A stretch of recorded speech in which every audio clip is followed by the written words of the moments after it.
Hello সবাইকে, আমার channel Moumita nine অফিসিয়ালের আরও একটা নতুন গল্পে সকলকে স্বাগত জানাই। আশা করি সবাই ভালো আছেন, সুস্থ আছেন। আমিও ভালো আছি। আমি মৌমিতা। হ্যালো সবাইকে, গুড মর্নিং। আজ হলো মঙ্গলবার, 15 তারিখ। সকালবেলা উঠে ওদেরকে পড়িয়ে নিলাম। সকাল থেকেই বৃষ্টির মধ্যে পড়তে এলো কিছুজন পড়ে বাড়ি চলে গেছে। ছুটি দিয়ে চলে এসেছি ঘরে। মা সকালবেলা আজকে সকালের টিফিনে করেছে পেঁয়াজ লঙ্কা দিয়ে গোলা রুটি। এই যে পেঁয়াজ আর এই যে লঙ্কা, এটা খেতে আমার বেশ ভালো লাগে। তোমাদের কার কার এই খাবারটা পছন্দের সেটা অবশ্যই জানিও। তো চলো আগে সকালের খাওয়া দাওয়াটা শুরু করি।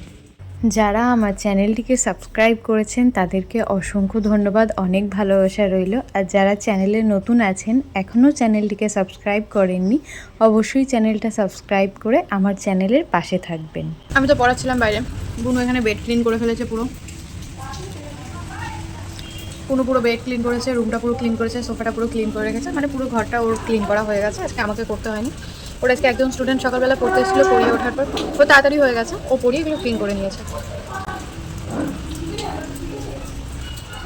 বৃষ্টি দিন স্নান সেরে চলে এসেছি আগে ফুল তুলতে। আর এসে দেখি প্রথম দিন 2টো ফুল ফুটেছিল, তারপরের দিন 4টে, আজকে আরও 2টো ফুল এক্সট্রা ফুটেছে। কি সুন্দর লাগছে না পুরো গামলাটা।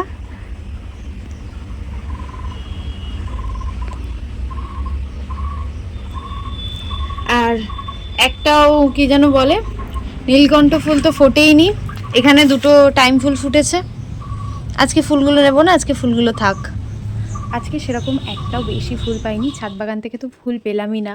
আজকে ইচ্ছা করলো না আর ওই টাইম ফুলগুলোকে আনতে, তাই ওগুলো রেখে এসেছি। নিচে কয়েকটা সাদা ফুল ছিল, সেগুলো দিয়েই পুজোটা সেরে নিয়েছি।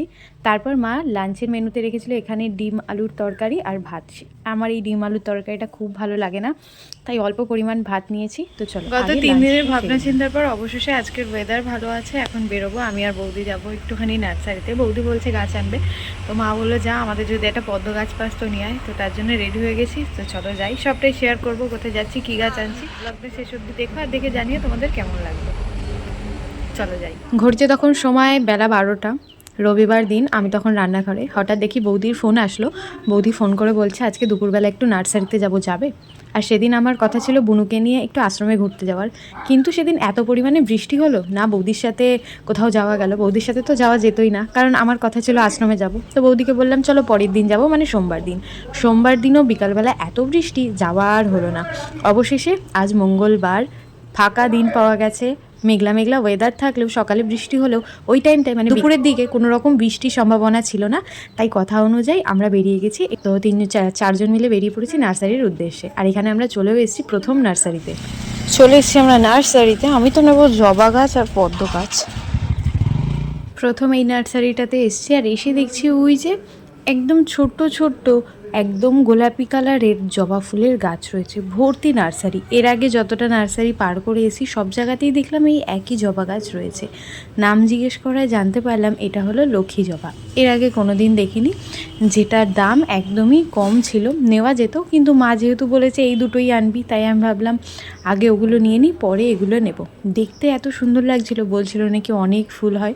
যাই হোক, ইচ্ছা আছে আবার যাব, তখন নিয়ে আসবো। প্রথমেই নার্সারিটা ঘুরে দেখছিলাম, কিন্তু সেরকম কোনো গাছ না থাকায় সেখান থেকে আমরা বেরিয়ে পড়ি। এখন সোজা যাচ্ছে, আর যেতে যেতে রাস্তায় এত জল জমেছে এই বিগত 2-4 দিনের বৃষ্টিতে। বিগত 2-4 দিন না, পুরো আষাঢ় মাস ধরেই বৃষ্টি হয়েছে, কিন্তু এই 2-4 দিন এত পরিমাণে বৃষ্টি হচ্ছে, কোনো ছুটি নেই। তো রাস্তা পুরো ভরে গেছে। আর আমরা যেখানে এসেছি সেখানে রাস্তার এপার ওপার দুদিকেই পুরো নার্সারি। তো এই হলো ব্যাপার। চলো যাই, ব্লগটা সবাই শেষ অবধি দেখো, আর অবশ্যই কিন্তু জানিও যে তোমাদের সবার কেমন লাগলো। আর কিন্তু জানিয়ে যেতে একদম ভুলো না যে তোমরা ভিডিওটা কোথা থেকে দেখছো। শুধু আমাদের বাড়ির কাছে নার্সারি বলে যে আমরা এসেছি এমন নয়, অনেক দূর থেকে লোকে আসে। এমনকি এই নার্সারি থেকে বড় বড় গাড়ি করে গাছ বাইরেও যায়। এলাম আমরা অন্য একটা নার্সারি, এটাও রাস্তার ওপরেই ছিল। দূর থেকে দেখলাম বেশ অনেক জবা ফুলের গাছ রয়েছে। মা বলেছিল থোকা জবা ফুল আনতে, কিন্তু এখানে সব সিঙ্গেল জবা ফুল রয়েছে, আর এটা বিদেশি, মানে দেশীয় নয়। তারপর আমার এই স্টুডেন্ট এখানে খুঁজে পেয়েছিল এই লজ্জাবতী গাছটাকে। আমাদের যা গাছ নেওয়া সেগুলো আমি ওনাদেরকে দেখিয়ে দিয়েছিলাম যে এই কটা গাছ নেব, বেছে দিয়েছিলাম। উনি সেখানে গাছগুলোকে দেখছিল, আর আমরা এসে একটুখানি এদিকে গোলাপ বাগানটা ঘুরে দেখছিলাম। এখন আমরা এসেছি এখানে গোলাপ গাছ নিতে, কিন্তু গোলাপ গাছের যে অবস্থা। কোনটা? হ্যাঁ, ওটা ছোট একদম। এখানে স্টুডেন্ট যা গাছ দেখছে ওর তাই পছন্দ হয়ে যাচ্ছে। সব রকমের জবা ফুল পছন্দ হচ্ছে, তারপর এখানে পছন্দ হয়েছে গোলাপি রঙের গোলাপ, খয়েরি রঙের গোলাপ, সাদা রঙের গোলাপ, যা দেখছে তাই পছন্দ হচ্ছে। গরমে তো সেরকম নার্সারিতে ফুল থাকে না, সেরকম গরমের কোনো আলাদা করে ফুলও নেই। ফুল তো পাওয়া যায় শীতে, গাঁদা ফুল থেকে শুরু করে আরও কত রং বেরঙের ফুল, গোলাপ ফুল, পুরো নার্সারি ভরে যেমন থাকে, যারা বাড়িতে বাগান বানায় তাদের বাগানও পুরো ভরে থাকে। তো এখানে ওকে বললাম শীত পড়ার ঠিক আগে আগে, এই 2-3 সপ্তাহ আগে আগে আসবি, এসে গাছ নিয়ে যাবি, বাড়িতে গিয়ে বসাবি। আমিও আসবো ভেবেছি, এবার গোলাপ গাছ নিয়ে যাব।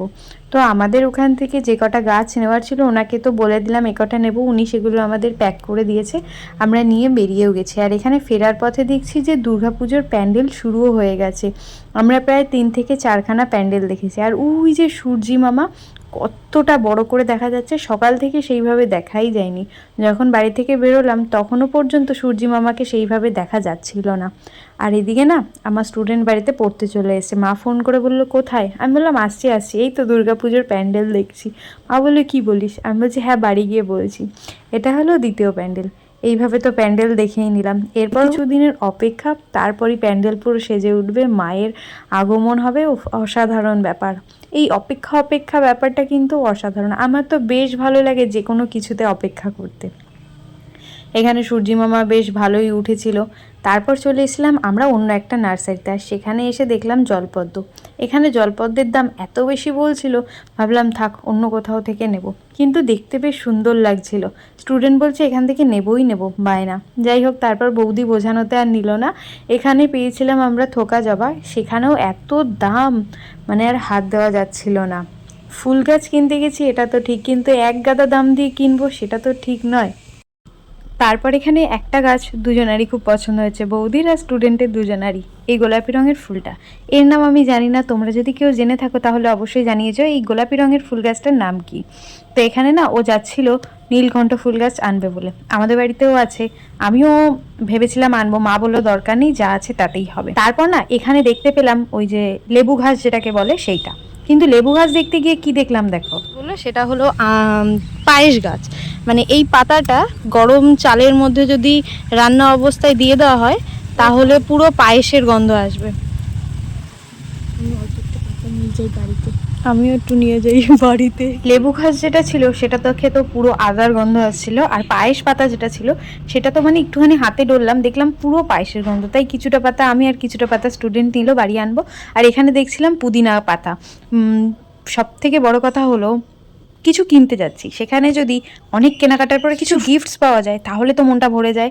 এখানে দেখছিলাম গিফটসের তো কোনো ব্যাপার নেই, দাম আকাশ ছোঁয়া, গিফটসটা যদি আমিই নিয়ে নিই। তো এখানে কিছু পুদিনা গাছ নিচে ছিল, সেখান থেকে পুদিনা গাছের একটা ছোট্ট অংশ নিয়েছি, ওনাকে বলেই নিয়েছি, বললো ঠিক আছে নাও। তারপর নিয়েছিলাম টাইম ফুলের গাছ, যেগুলোর জন্য কোনো মূল্য দিতে হয়নি। তারপর বাড়ি এসে আর কোনো ভিডিও করা হয়নি, বসে গেছিলাম সোজা পড়াতে। ওই যে গাছগুলো কিনেছিলাম আনার পর বসে পড়েছি পড়াতে, আর এখন যাবো ওদেরকে ছাড়তে। আচ্ছা হ্যালো হ্যালো। বাড়ি ফিরে তো আর খাওয়া দাওয়া করার কোনো টাইমই পাইনি, ঝটপট ওদেরকে পড়িয়ে নিয়েছে। আর তারপর এত খিদে পেয়েছে, ওদেরকে ছাড়তে যাচ্ছিলাম, আর তখন মাকে বলে গেলাম যে মা তুমি একটু ময়দা মেখে দাও আর ছোলার ডালটা সেদ্ধ বসিয়ে দাও। কথা অনুযায়ী কাজ, মা সেটা করে দিয়েছে। দেরি না করে চলে এসেছি আমি রান্নাঘরে। এই যে মা এখানে ময়দা মেখে দিয়েছিল, তার থেকে লেচি কেটে একটা একটা করে লুচি ভাজতে শুরু করেছি। আমি তো এইভাবেই করি, যখন একা করি একটু একটু করে বেলি, গ্যাস কমিয়ে রেখে একটা একটা করে ভাজি। এদিকে আমার লুচি ভাজা প্রায় শুরু হয়ে গেছে। আর এখানে মা প্রথমে সেদ্ধ করে, মানে মটর ছোলার ডালটা সেদ্ধ করে এর মধ্যে যা যা মশলা হয় আর ফোড়ন সবটাই মা দিয়ে গেছে, কারণ পরিমাণে আমার ডালটা আমি অত ভালো করতে পারি না। এর মধ্যে এখন ডালটা আস্তে আস্তে হবে, যতক্ষণ আমি লুচিটা করব ততক্ষণের অবধি। তোমরা কারা কারা এইভাবে ডাল করো বা ছোলার ডাল দিয়ে লুচি খেতে তোমাদের ভালো লাগে সেটা কিন্তু জানিয়ে যেতে একদম ভুলো না। এখানে কিন্তু আমার লুচি করা হয়ে গেছে, আহা হা হা, মন ভরে যাচ্ছে দেখে। তো তারপর খেয়ে নাও, এটা হলো সব থেকে বড় কাজ, মনের শান্তি প্রাণের শান্তি সব শান্তি। আর এখানে আমি মাকে বলছিলাম মা তুমি খাবে না, তোমার জন্য আমি করে আনলাম। মা বলছে দাঁড়া হাতের কাজটা আগে সেরেই তারপর খাবো। তো আজকের মতন এখানেই শেষ করি, সবার কেমন লাগলো অবশ্যই জানিয়ে যেও, নতুন হলে অবশ্যই চ্যানেলটা সাবস্ক্রাইব করে নিও, ভালো লাগলে লাইক করো। নেক্সট ব্লগে দেখা হবে। ভালো থেকো, সুস্থ থেকো, সাথে থেকো, পাশে থেকো। Thanks for watching.